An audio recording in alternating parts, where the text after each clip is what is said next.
오늘 함께 보실 말씀을 찾아 읽도록 하겠습니다. 오늘 하나님께서 우리에게 주시는 말씀은 베드로후서 3장 8절에서 13절 말씀입니다.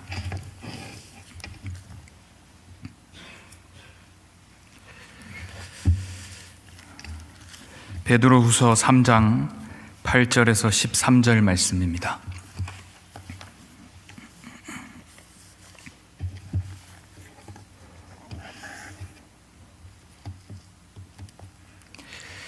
베드로후서 3장 8절에서 13절 말씀 한 목소리로 함께 읽도록 하겠습니다. 사랑하는 자들아, 주께는 하루가 천년 같고 천년이 하루 같다는 이 한 가지를 잊지 말라. 주의 약속은 어떤 이들이 더디다고 생각하는 것 같이 더딘 것이 아니라 오직 주께서는 너희를 대하여 오래 참으사 아무도 멸망하지 아니하고 다 회개하기에 이르기를 원하시느니라. 그러나 주의 날이 도둑같이 오리니 그날에는 하늘이 큰 소리로 떠나가고 물질이 뜨거운 불에 풀어지고 땅과 그 중에 있는 모든 일이 드러나리로다. 이 모든 것이 이렇게 풀어지리니 너희가 어떠한 사람이 되어야 마땅하냐? 거룩한 행실과 경건함으로 하나님의 날이 임하기를 바라보고 간절히 사모하라. 그날에 하늘이 불에 타서 풀어지고 물질이 뜨거운 불에 녹아지려니와 우리는 그의 약속대로 의가 있는 곳인 새 하늘과 새 땅을 바라보도다. 아멘. 오늘 뿌라텔리 여러분들이 오셔서 정말 벌써 은혜를 다 받은 것 같은 감격이 있습니다. 우리가 주 안에 사는 날 동안 주의 영광을 위해 살아가는 우리 모두가 되었으면 좋겠습니다. 여러분 혹시 시간에 쫓겨본 적 있으십니까? 어떤 중요한 일에 내가 그 자리에 그 시간에 꼭 있어야 하는 그런 상황에 아슬아슬하게 도착할 수 있을지 없을지 마음을 졸이며 뛰어보신 적 다들 있으실 겁니다. 그런 위기의 순간에 만약 누군가가 5분의 시간을 여유로 준다면 그 5분은 엄청나게 긴, 귀한 시간이 될 것입니다. 반대로 TV 드라마를 보거나 좋아하는 영화를 볼 때 정말 순식간에 1시간, 2시간이 휙 사라지는 것을 여러분들도 느껴보셨을 겁니다. 이것을 시간의 상대성이라고 부릅니다. 동일한 시간이 주어졌지만 그 시간을 어떻게 보내느냐에 따라 그 시간이 길게도 혹은 짧게도 느껴지는 겁니다. 우리가 잘 아는 아인슈타인은 시간의 상대성을 이렇게 말했습니다. 아름다운 여자와는 2시간 동안 같이 있는 것이 2분밖에 안 되는 것 같지만 뜨거운 난로 위에 앉아있는 2분은 2시간보다 더 길게 느껴질 것이다. 그래서 저도 그런가 봅니다. 집에 가면 아내와 같이 있을 때 2시간이 지나도 늘 2분밖에 안 된 것 같은 그런 느낌을 자주 받습니다. 제 아내를 만나면 제가 꼭 그렇게 얘기했다고 꼭 전해주시길 부탁드립니다. 우리 인간의 시간 체계는 그저 느껴지는 것에 따른 상대적인 것입니다만 시간을 지으신 하나님의 시간 체계는 아예 차원을 뛰어넘는 차이를 가집니다. 마치 미세먼지 입자와 백두산을 비교하는 것 같은 차원을 뛰어넘는 비교일 것입니다. 아니, 비교 자체가 안 된다고 해도 과언이 아닐 것입니다. 베드로후서 3장 8절 말씀은 사랑하는 자들아, 주께는 하루가 천년 같고 천년이 하루 같다는 이 한 가지를 잊지 말라라고 말씀합니다. 주님은 하루가 천년 같고 천년이 하루 같으신 분입니다. 주님의 시간에 대해서 시편 90편 4절을 인용해서 쓴 구절인데요. 시편 90편 4절 말씀은 주의 목전에는 천년이 지나간 어제 같으며 밤의 한순간 같을 뿐임이니이다. 이렇듯 그분의 시간의 개념은 또 시편 90편 2절에 잘 나와 있습니다. 산이 생기기 전, 땅과 세계도 주께서 조성하시기 전, 곧 영원부터 영원까지 주는 하나님이시니이다. 그분은 영원부터 영원까지 계시는 하나님이십니다. 우리는 잠시 보이다가 없어지는 안개 같은 그런 존재입니다. 우리의 연수는 70이요 강건하면 80이라 했습니다. 우리의 연수의 자랑은 수고와 슬픔뿐이라 말했습니다. 그렇게 신속히 날아가 버리는 우리의 시간과 비교하여 볼 때 우리는 하나님의 시간 체계를 우리가 상상할 수 있는 영역, 그 한도, 그 이상의 것으로 바라봐야 한다는 겁니다. 우리가 오늘 시간에 대해서 말씀을 열었는데요. 시간에 관한 말씀을 더 깊이 나누기 전 우리는 베드로 후서의 대략적인 것들을 살펴보고 가면 더 좋을 것 같습니다. 베드로 후서는 다들 아시다시피 베드로 전서에 이은 베드로의 두 번째 서신입니다. 베드로 전서는 박해를 당하는 성도들에게 고난을 이겨라, 거룩한 삶을 살아라 하고 격려하고 있다면, 베드로 후서는 교회에 스며들어온 거짓 교사들을 경계하고 문제를 해결하고자 교회 내부에서 공격해오는 그들의 위협에 대한 경계와 대처의 서신입니다.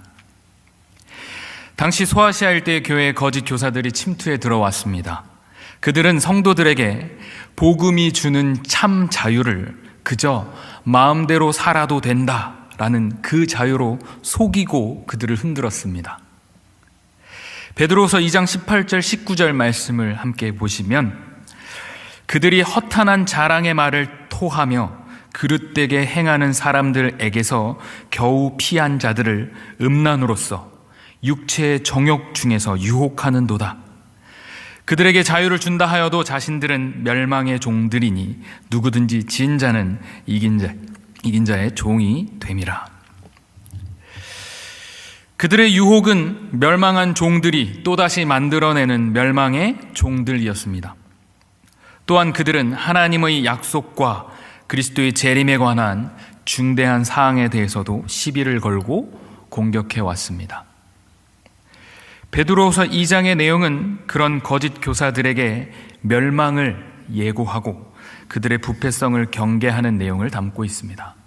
그리고 3장을 시작하며 아주 다정하게 성도들을 향해 권면하고 있습니다.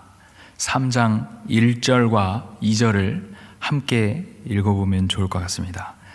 사랑하는 자들아, 내가 이제 이 둘째 편지를 너희에게 쓰노니 이 두 편지로 너희의 진실한 마음을 일깨워 생각나게 하여 곧 거룩한 선지자들이 예언한 말씀과 주 되신 구주께서 너희의 사도들로 말미암아 명하신 것을 기억하게 하려 하노라. 아멘.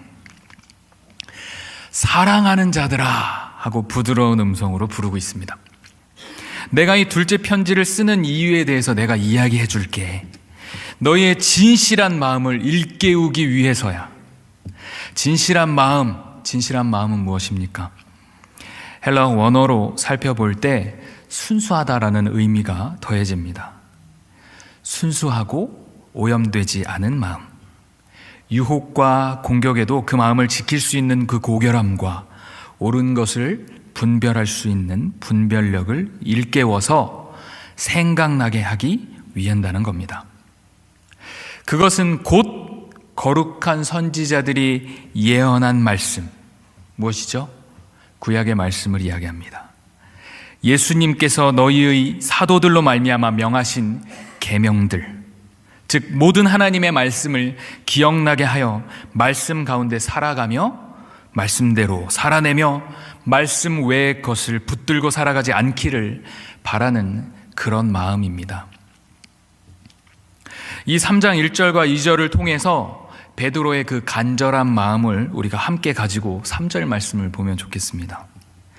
먼저 이것을 알지니 말세에 조롱하는 자들이 와서 자기의 정욕을 따라 행하며 조롱하며. 먼저라는 것은 우선은 이런 뜻입니다. 말세에 조롱하는 자들이 와서 자기 정욕을 따라 행하고 조롱하더라. 말세라고 하는 단어는 우리는 상식 밖의 사건이 일어났을 때, 또 요즘 젊은 그룹들과 아주 격한 세대 간의 간극을 발견했을 때 혀를 차며 쯧쯧쯧 말세다라는 멘트를 하곤 합니다. 말세라는 단어는 일반적으로는 이 세상의 끝, 말미를 이야기하며 종말의 의미를 가지고 있습니다. 하지만 우리가 말하는 말세는 예수 그리스도의 초림부터, 그의 탄생부터 재림해 오실 때까지의 기간을 이야기합니다. 다시 말해 신약의 전 세대가 말세인 것입니다. 예수님께서 나신 이후 모든 우리는 말세의 때를 살아가고 있습니다. 그렇게 말세에 조롱하는 자들이 온다. 조롱하는 자들이 어떤 한 시점에 갑자기 튀어나와 우리를 조롱하는 것이 아닙니다. 어느 시대에도 우리를 조롱하던 자들은 늘 존재했습니다. 지금도 마찬가지입니다. 세상이 우리를 조롱하는 일은 매우 흔한 일이 되었습니다.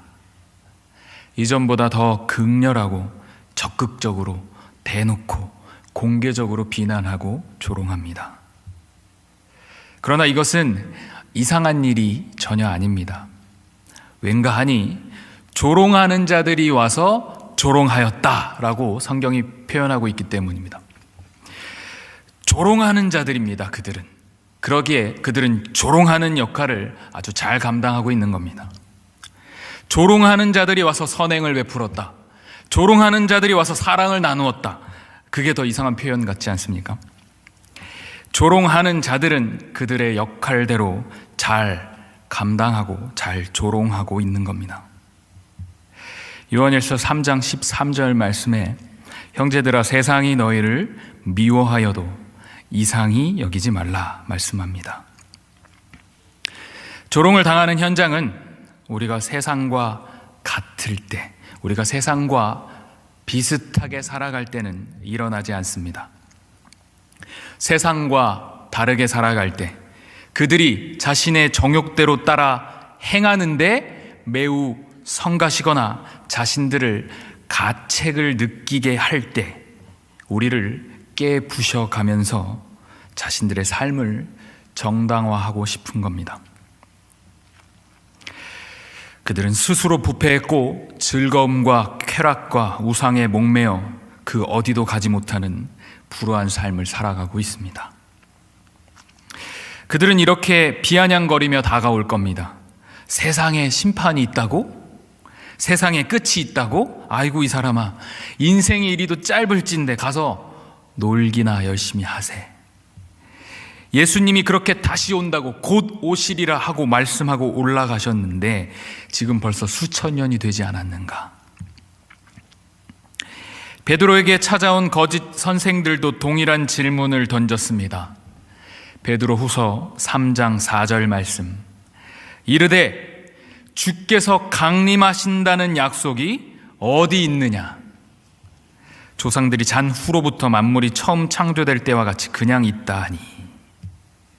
그들은 자신들 스스로 먼저 질문을 하고 자신들이 대답해 버립니다. 굉장히 논리적일 것이다 라고 생각하며 근거를 제시하고 있는 겁니다. 조상들이 잔 후로부터, 구약을 포함한 모든 선조들, 조상들의 죽음 이후에도 세상은 전혀 변하지 않았다. 죽은 자들은 묻히고 가두고 했을 터인데 시간이 지나도 그들은 그저 그 자연 법칙에 따라 산화되고 부패하고 죽은 상태뿐이라는 주장입니다. 이 자연 안에 있는 우리는 어떤 기적도 어떤 법칙을 깨면서까지 변할 수 있는 가능성이 없다라고 주장하는 겁니다. 과학적으로 설명해봐라. 어찌 죽은 자가 살아나고 하늘로 오르고 구름 타고 온다 하냐. 다 과학적으로도 증명해낼 수 없는 엉터리다 라고 우기고 있는 겁니다. 이렇듯 하나님의 말씀을 불신하고 하나님의 말씀을 무시하며 멋대로 우기는 그들에게 베드로는 성경의 이야기를 세 가지를 예를 들어 이야기해 줍니다. 창조, 그리고 홍수, 그리고 예수님께서 오심이 지체됨을 성경의 세 가지 예를 들어 설명을 해주고 4절에 주께서 강림하신다는 약속이 어디 있느냐라고 하는 이 질문에 대한 답을 8절부터 제시하고 있습니다. 오늘 읽은 본문 중 3장 8절부터 10절 말씀을 제가 읽어드리면, 사랑하는 자들아 주께는 하루가 1000년 같고 1000년이 하루 같다는 이 한 가지를 잊지 말라. 주의 약속은 어떤 이들이 더디다고 생각하는 것 같이 더딘 것이 아니라 오직 주께서는 너희를 대하여 오래 참으사 아무도 멸망하지 아니하고 다 회개하기에 이르기를 원하시느니라. 그러나 주의 날이 도둑같이 오리니 그날에는 하늘이 큰 소리로 떠나가고 물질이 뜨거운 불에 풀어지고 땅과 그 중에 있는 모든 일이 드러나리로다. 이것이 그 거짓 선생들이 질문해온 주께서 강림하신다는 약속이 어디 있느냐에 대한 정확한 답변일 것입니다. 주의 약속 어디 있는가? 곧 오시리라 하더니 왜 이렇게 늦는가? 이 정도 되면 없다고 여겨도 되잖아 라고 우기는 그들에게, 주의 약속이 없는 게 아니라 더딘 거야. 그 더딤은 하나님의 오래 참으심 때문이야 라고 설명해 줍니다. 구약의 이스라엘 민족에게 정말 지독하리만큼 고집스럽고 돌이키지 않고 자신들의 정욕을 따라 행하고 악하고 불순종한 그들을 하나님은 매우 오랫동안 참아주셨습니다. 그들이 돌아오길 기다렸다라는 겁니다.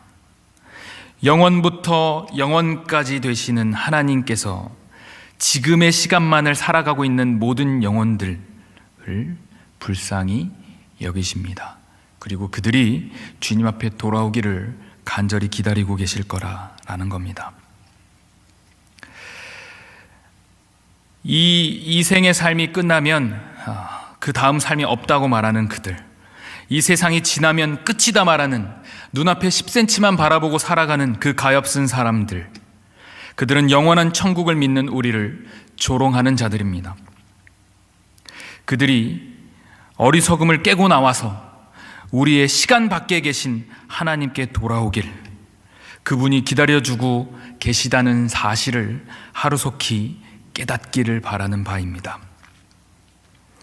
그분은 더딘 것이 아니라 우리와 다른 겁니다.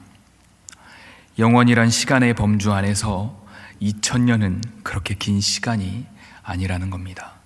우리의 작은 두뇌로 우리 그 크신 하나님을 다 설명할 수도 헤아릴 수도 없다라는 겁니다.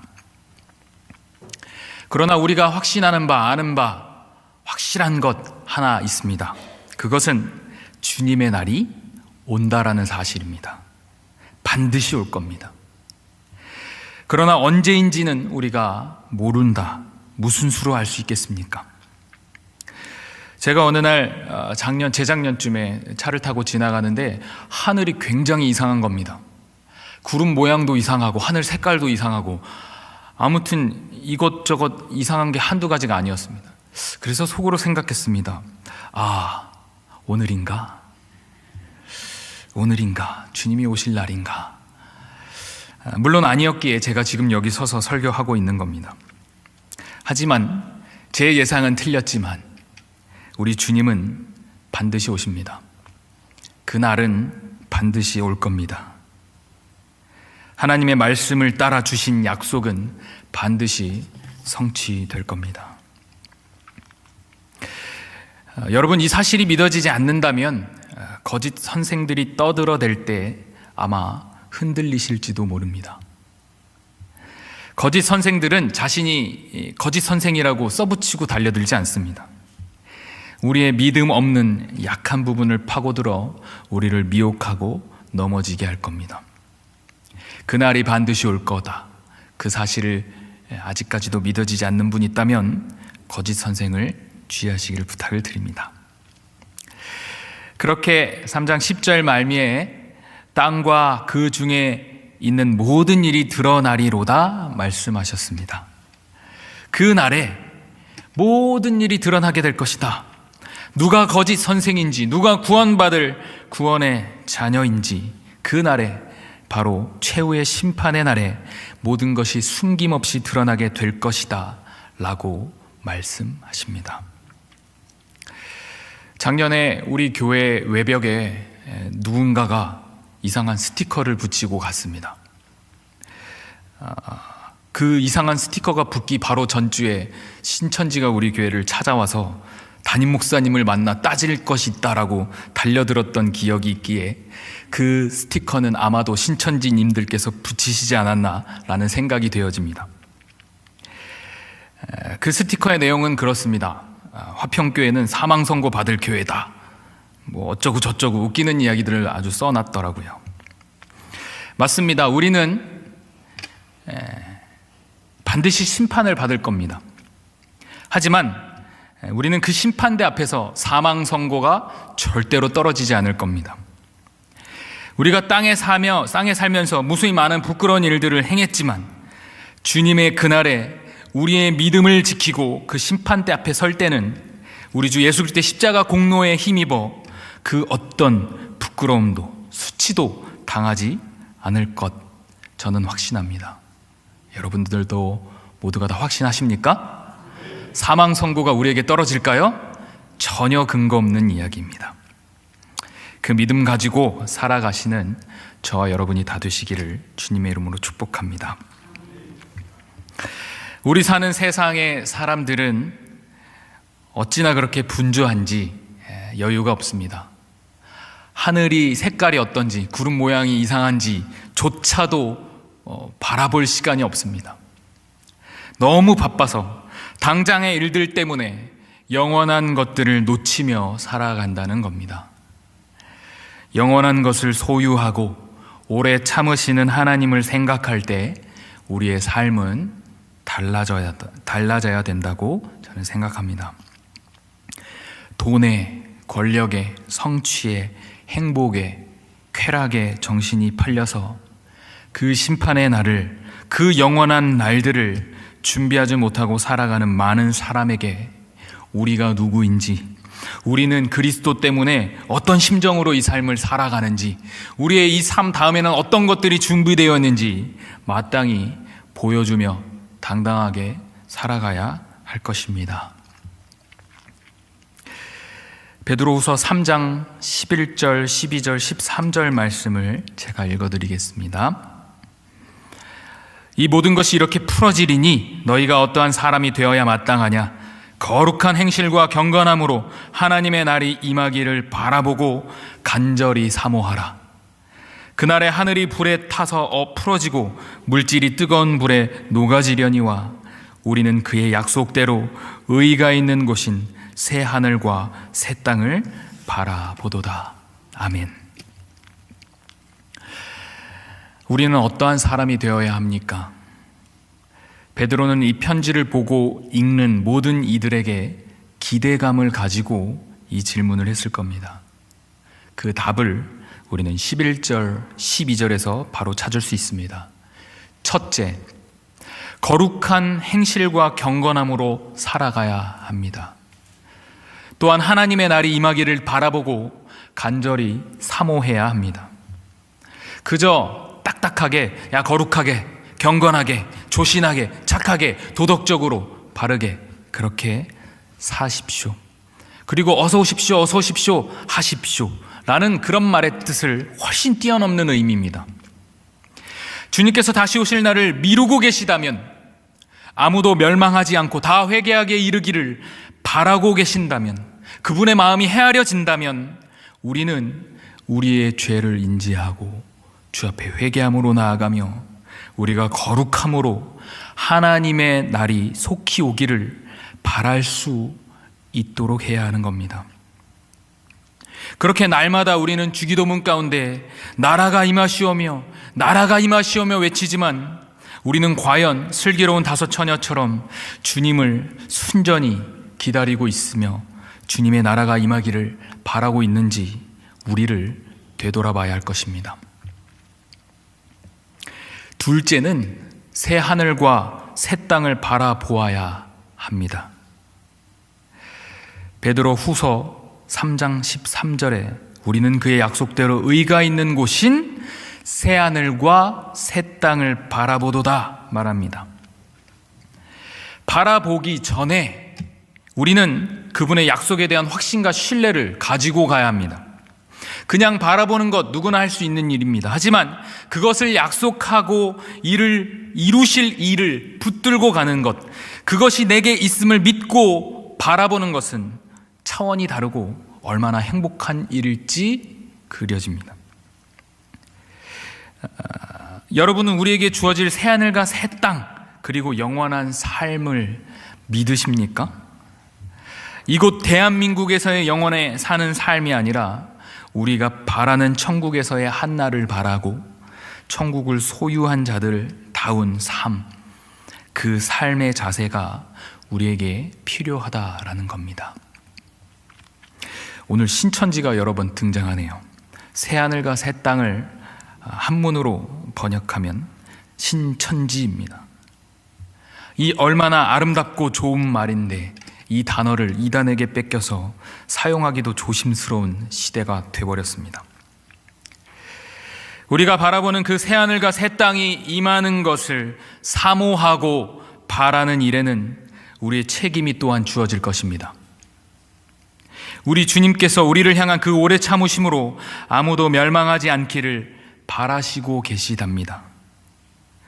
우리는 이미 값없는 은혜를 입어 그 멸망의 자리에 서지 않을 자신을 가진 자들입니다. 그 믿음이 있는 자들입니다. 하지만 이 믿음이 없는 자들, 아직도 회개하지 않는 자들, 여전히 우리를 향해 조롱하며 비판하며 달려드는 그 자들을 우리는 주님의 길로 인도해야 할 사명이 있는 겁니다. 전해야 하는 겁니다. 조롱을 당하는 그들을 향해 외칩니다. 그들의 정욕에 이끌린 삶에 대해 위험을 경고하고 하나님이 없다, 심판은 없다 말하는 그들에게 하나님의 시간은 우리와 다른 것이어서 더딘 것이 아니라 우리는 기다릴 뿐이다 라고 말해줘야 하는 겁니다. 그들이 회개하기에 이르기를 우리는 앞장서서 그들을 도움 주고 그들의 축복의 통로가 되어줘야 하는 겁니다. 세상과 구별 없이 어떤 조롱도 들을 일 없이 그들과 생각을 맞추고 마음을 맞추고 나 하나만을 바라보며 그렇게 사는 이기적인 삶의 태도는 우리는 반드시 버리고 날 구원하신 그 이름 앞에 기뻐 뛰며 주를 찾는 자, 내가 만난 주님을 전하며 어둠 속에서 아직도 빛이라는 존재가 있는지조차 모르고 살아가는 그들을 위해 우리는 행해야 하는 겁니다. 2019년 화평교회 다시 복음으로 우리가 날마다 복음을 배우고 전하고 행하며 주님이 기뻐하시는 복음의 삶을 살아갈 수 있기를 주님의 이름으로 간절히 축원합니다. 이 시간 우리 함께 마음 모아서 같이 기도했으면 좋겠습니다. 세상이 우리를 향해 비판하고 조롱하고 우리를 없는 듯 그렇게 달려들 때에 우리는 어떤 태도로 그들을 바라봐야 합니까? 너희들은 지옥에 갈 운명이니 그래 그렇게 떠들다가 지옥에 가렴 하고 버려야 합니까? 아니면 주님의 마음을 담아서 주님의 간절한 그 마음을 헤아려서 아무도 멸망치 않고 회개에 이르기를 원하는 그분의 마음 따라 그분을 위해 그들을 위해 살아가야 하는 겁니까? 이 시간 우리 마음 모아서 함께 기도할 때 들은 말씀 가운데 은혜 주신 것들을 또 생각하며 우리가 어떻게 살아갈지에 대한 주님 앞에 고백과 결단이 있는 시간 되었으면 좋겠습니다. 함께 기도하시겠습니다.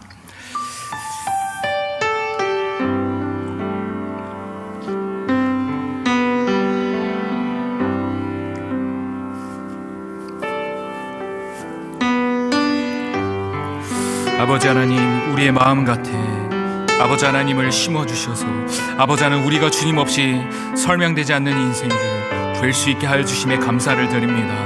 아버지 하나님, 주님의 사랑은 끝이 없고 주님이 우리를 오래 참아주신 것에 대한 우리는 감격이 없습니다. 주여 도와주셔서 아버지 하나님 우리의 부족함과 연약함이 아버지 하나님 영광을 드러내는 일에 주의 복음을 전하는 일에 조금도 지체되지 아니하고 부족함되지 아니하고 막아서지 아니하도록 우리를 인도하여 주시옵소서.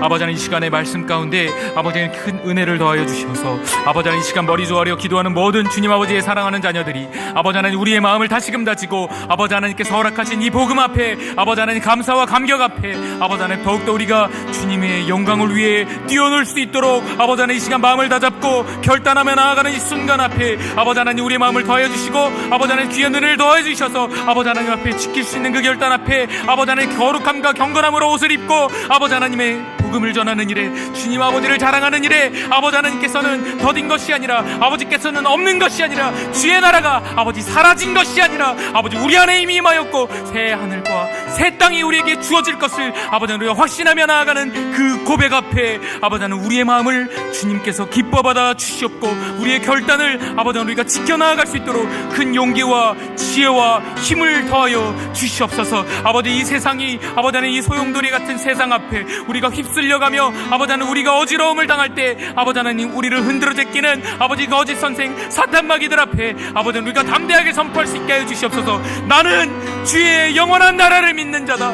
나는 주님의 거룩하심을 믿는 자다. 아버지 그렇게 고백하며 아버지 하나님 우리의 믿음이 흔들리지 아니하고 주님을 다시 만나는 그날까지 아버지 하나님 그 믿음을 그 신실한 믿음을 고백하며 나아가며 자랑하는 우리 모두 될 수 있도록 은혜를 덧입혀 주시옵소서. 아버지 하나님 이 귀한 시간 가운데 아버지 하나님 말씀을 사모해 나온 모든 이들의 입술 가운데 아버지 하나님 이 고백이 있게 하여 주시옵소서. 이 자신감이 있게 하여 주시옵소서. 이 고백이 있게 하여 주셔서 아버지 하나님 이 세상을 살아가는 나날 동안 아버지 하나님 그 어떤 조롱도 그 어떤 어려움도 없이 그저 세상 사람들과 똑같이 살아가며 아무런 감흥 없이 살아가는 아버지 버저리 같은 인생 앞에서 아버지 탈출할 수 있도록 은혜를 더하여 주시옵소서. 이 말씀 가운데 힘을 더하여 주시고 아버지 하나님 이 결단 앞에 아버지 무너지지 않는 우리 될 수 있도록 은혜를 더하여 주시옵소서. 아버지 감사합니다.